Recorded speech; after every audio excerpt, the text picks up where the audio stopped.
All right, welcome back to the channel, everyone. Today we have viral TikTok mental health videos that are specially selected for me. Are they gonna piss me off? Are they gonna make me laugh? Who knows, but let's jump into it. So, when are we gonna start? What do you mean? We started 15 minutes ago. Aren't you gonna ask me a question? Would you like to be asked a question? I don't know. I don't know how I'm supposed to start. Supposed to. I don't know what those words mean. Supposed to. What does that mean? I mean, I just don't know what other people do. What other people? I love the therapy voice, the gentle talking, and the eyes really wide open. There's a caveat. It's actually kind of a normal experience. People come in, they're like, "What do I do?" And part of your job as a therapist, especially when you're just starting with someone, is explain to them like, "What are we doing here?" And that sometimes I'm not going to speak, and I want you just to sit there and try to articulate and verbalize just what is happening inside of here, inside of your body, and just what's going on. And it feels very awkward at first for your first couple times coming in. And some of it is the clinician's job to teach you how to do therapy. It's a weird experience to be able to talk about whatever's popping in your mind and then try to notice as you're talking what is popping into your head as you're talking and experience saying it to another person.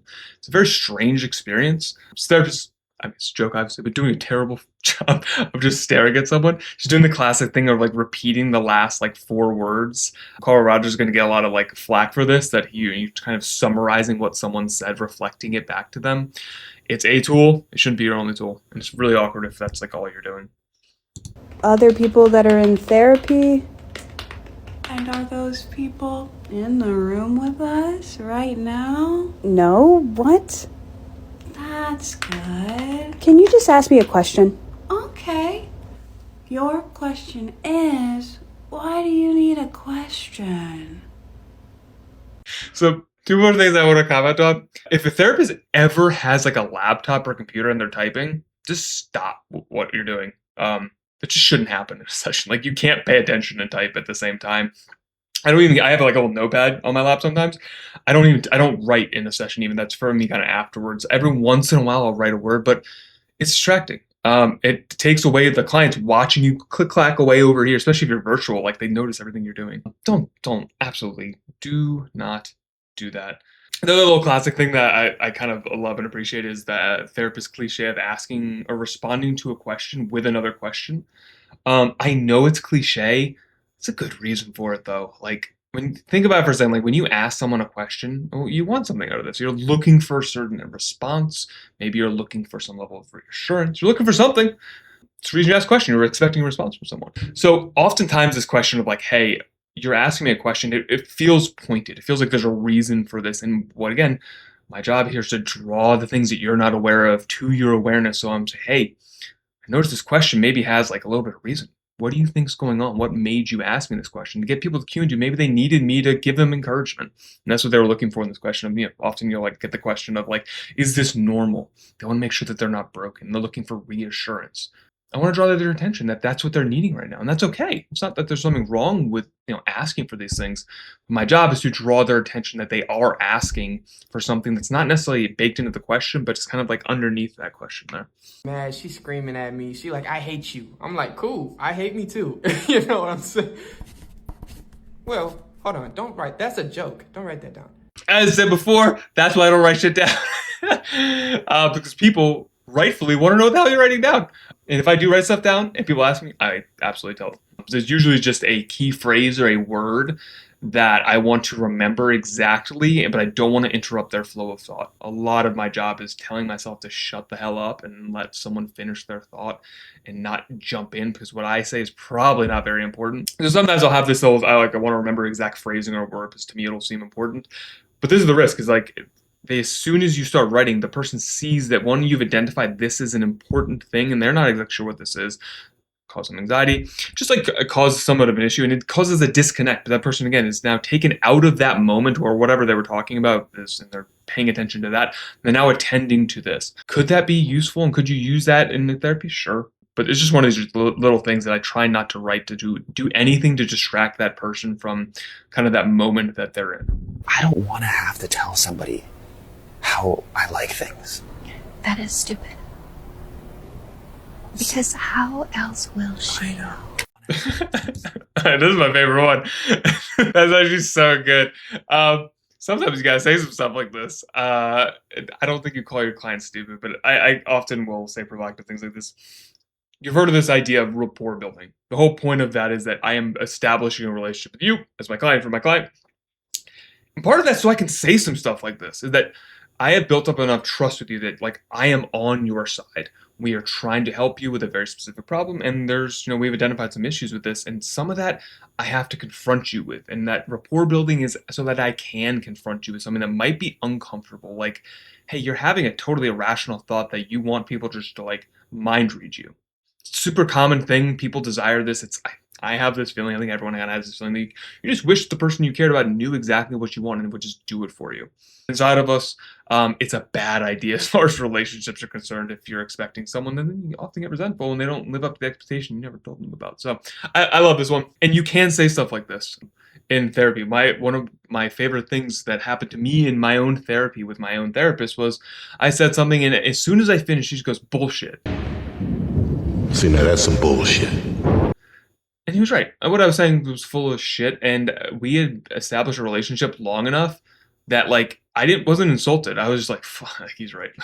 I said some shit that wasn't true, and it was really helpful. So, like moments like this, I know it's silly, it's very silly and kind of extreme almost, but there's interesting things. Like, therapy can be a lot more just like two people talking than I think sometimes people realize that there's like this arcane like strategy and legit, like we're doing all these techniques. Sometimes it's just two people that are talking, and I know someone really well. I can be like, dude, whoa, that's crazy. What are you doing? And you can have these types of report. Would I say those exact words? Probably not. It's a little much for me, but you'd be surprised what some people will say in session. Gotta add a new diagnosis to your, collection. I think you got some PTSD. Yeah. Great. And here's the thing. This is why this PTSD is kind of like hard to identify. Yeah. Because most people, after doing this for years, it just jumps right out at me.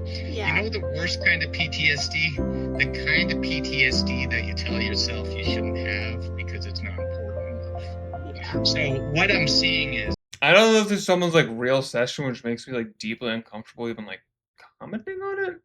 Yeah, the diagnosis as collection stuff. Geez. I'm hyper concerned about labels in our current day and age. People seem to desire them as a marker to like help people understand who they are. So if you're meeting someone in a relationship, someone is like, "Hey, why'd you?" They're like, "Well, I have ADHD," and it's kind of like a label that we use to help people understand us. And that's changed because it used to be a disability classification, something that you wanted to rid yourself of rather than a descriptor of who you are at some fundamental level. And I do worry about this collection, not that people can want this, but you get secondary benefits, as we might say. You have some kind of mental illness and it's identified as diagnosed. Maybe you get actual services, but even if you don't get actual services, maybe people treat you a certain type of way because you have a label from a doctor or a trusted clinician that like has weight to it. And that has impacts on people. Labels have impacts on us. We will conform to our labels. It is what it is. We've known this for a long time. If you're told your expectations, you're going to behave a certain way, you're more likely to kind of behave this way. You're going to see yourself and label all of your experiences through this lens of, well, I have PTSD, so that's why I reacted to this, rather than who knows why, the thousands of other reasons why we could respond to a certain type of way. So yeah, uncomfortable because I don't know if this was real or if this was like a fake thing. But yeah, like don't go collecting diagnosis. Our goal is to get rid of diagnosis. That means we're effectively doing our jobs in the therapy room. Thank you for telling me that super traumatic story. That was super brave of you to let me in on that. You know what's interesting though? You didn't cry like at all when you told me that. What do you think that's about? Oh, now you're crying. Have you tried journaling? You know what you're... I like the first response, actually. The first response is something that's commonly done in therapy. It's only me telling you a very sad story, a story in which they're very angry, and the current emotion that they're having doesn't match the story. And very often that's part of our job, is to comment on this. Hey, When someone would tell me about something that like they are like supposedly very, very guilty about, but they're smiling the entire time. There's this big grin on their face, and I'm like, I don't know, I've just noticed you're telling me the story that like you've done something, you're telling me that you feel bad about, it, but you're smiling the entire time as you're recounting this bad thing that happened to this person. What do you think's going on there? And that's the whole point of therapy, is bringing to the surface things that people aren't aware of, these unconscious feelings that maybe they're not aware of, that they got some kind of joy out of harming someone. It's a thing that happens. So that first one, I don't think so bad. I'm gonna go back a sec. Have you tried journaling? You know what your problem is? I'll tell you. You're too scared of having panic attacks. That's why they're happening. You're too scared of them. You know what? This actually reminds me of a time, something similar really happened to me very recently. You know, that actually sounds like all or nothing thinking, which is a really common cognitive distortion. I'm actually just going to give you this worksheet on that and send you on your way. Okay? All right, we'll talk about that next week. Bye. The worksheet stuff kills me. Like the little journal. Like, have you tried journaling? People have tried things. If you're in the office of a therapist, I'm going to presume that you've tried journaling. You've probably tried to keep a calendar. You've tried to white knuckle doing hard things, and it feels often dismissive as a client. You're like, yeah, like journaling isn't going to help me. Like there's something deeper going on that I kind of want to talk about. So there's a lot of silly stuff. Some of the stuff she's complaining about, although, is like that's kind of what therapy is pointing out cognitive distortions. If you have a client that is consistently splitting, or what that is you're only able to see black or white, you can't see the kind of gray in the world, is that you do have to often point out that they're engaged in that type of behavior so that they can become aware of this. It's like, hey, you're not thinking super clearly. You tend to think in these very extreme ways. And so I get that it's annoying, but that's, as I said before, therapy is not cutesy. It's often like reminding someone that they're engaged in a similar behavior that they've done in the past that has caused them a whole bunch of harm. I just don't know what I'm doing with my life, and all my friends hate me, and I'm so stupid. I don't know what's wrong with me. You've been hit by, you've been struck by a smooth criminal. All I gotta say to this, I fucking love Michael Jackson, and sometimes we just need to put on some tunes when you're feeling like shit, and you feel better 5 seconds later. It's an amazing thing about emotions. They never stay the same. It's actually, we've learned, like, actually physically impossible to remain in one emotional state for like extended periods of time. It will change. It's a good thing to know that when you're at your lowest moment, this will get better. Now, is life gonna get better? I don't know. But that in that moment of intense emotionality, it goes away. It will change at some point in your life. And sometimes putting on a banger of a tune and dancing around, it's a great idea. Shit, sometimes you can't solve your problem right then and there, but you can just feel a little bit better, and that might be what you need to do. All right, those were viral TikTok mental health videos. Honestly, not that bad. I thought I was going to be way more pissed off. Some of them were genuinely funny. Some of them had some actually decent points. Some of them were a little bit silly and stupid. But you know what? We got to learn something today, hopefully, that through my commentary. Hopefully you enjoyed this. So if you did, please like, comment, subscribe down there. And please let me know what you want to see next. And I will see you in the next video.